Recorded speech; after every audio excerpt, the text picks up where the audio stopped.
Rahim. Assalamu alaikum. I am Muhammad Fahim and today welcome to Sunlight Tuition and Language Center.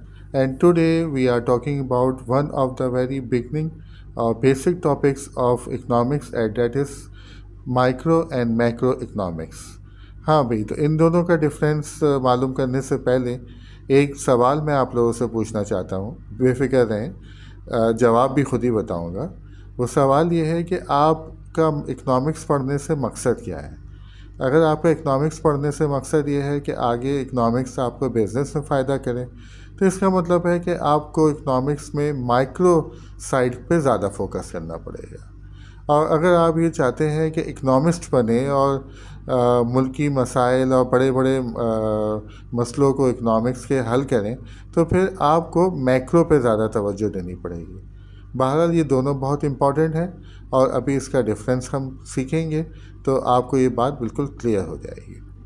Micro economics, micro एक Greek word का ज़बान का लफ्ज़ है जिसका मतलब स्मॉल कह लें या स्मॉल लेवल पे कह लें।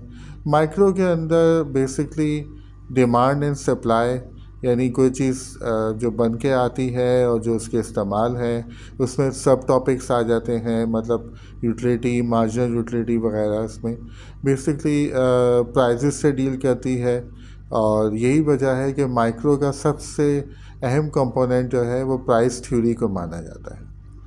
एक दफ़ा फिर ये क्लियर कर लेते हैं ताकि मैक्रो में जाने से पहले माइक्रो का कॉन्सेप्ट क्लियर हो।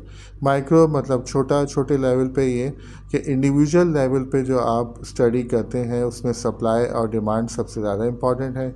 सप्लाई और डिमांड के साथ जब स्टडी करते हैं तो फिर प्रोडक्शन और यूटिलिटी के कॉन्सेप्ट भी आ जाते हैं, और इन दोनों फैक्टर्स जब सप्लाई और डिमांड का आपस में इंटरेक्शन होता है तो प्राइस डिटरमिन होती है। बेसिकली समझे इंडिविजुअल लेवल पे स्टडी किया जाता है, किसी पर्सन का इंडिविजुअल हो या किसी फैक्ट्री का हो या किसी भी इकोनॉमिक्स के अंदर कोई एक सिंगल फैक्टर हो। यानी अगर बैंकिंग को किया जा रहा है, यानी बड़े और छोटे से मुतालिक मकसद क्या है, मकसद ये है कि कलेक्टिव स्टडी ना हो बल्कि इंडिविजुअल स्टडी हो। इंडिविजुअल स्टडी किसी इंडिविजुअल की भी हो सकती है, किसी सेक्टर की भी हो सकती है, किसी प्रोडक्शन की भी हो सकती है, लेकिन उसमें चीज़ें मिक्स ना हो। अब इसी तरह आहिस्ता आहिस्ता हम मैक्रो की तरफ बढ़ रहे हैं। मैक्रो मीन्स बड़ा, और बड़े के अंदर ये है कि पूरे मुल्क की इकनॉमी भी की जा सकती है, किसी सेक्टर को एक मल्टीपल एंगल से भी देखा जा सकता है। यानी अगर हम ये बात करें कि इसके अंदर बेसिक जो है वो इनकम थ्योरी डिस्कस की जाती है, और इनकम का मतलब एक सिर्फ आमदनी नहीं होता या अर्निंग ही नहीं होता, इनकम के अंदर आउटपुट भी शामिल होता है। क्योंकि इनकम कैसे जनरेट होती है, कोई गुड्स एंड सर्विसेज को स्टडी करने से और उसको एनालाइज करने से और उसको ऐड करने से।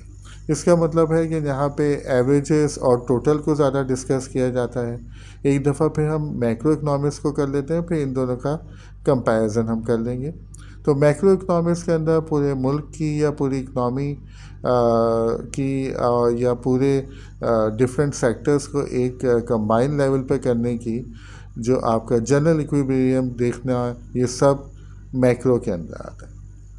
दोनों का डिफरेंस को स्टडी कर लेते हैं। डिफरेंस क्या है भाई, कि एक इंडिविजुअल लेवल पे है, एक कलेक्टिव लेवल पे है। एक में प्राइस डिटरमाइन होती हैं, एक के अंदर पूरी इनकम लेवल डिटरमाइन होता है। ठीक है, एक जगह जो है वो टोटल निकाला जाता है मैक्रो में, वहाँ पे इंडिविजुअल होता है। जहाँ पे एवरेजेस भी निकाले जाते हैं वहाँ पे मार्जिनल होते हैं।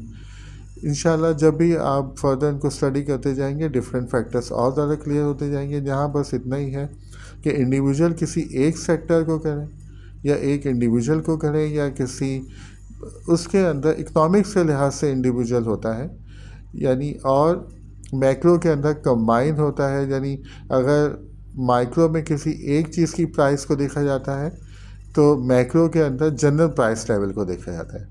I hope it is clear to you now. Thank you so much. Allah Hafiz.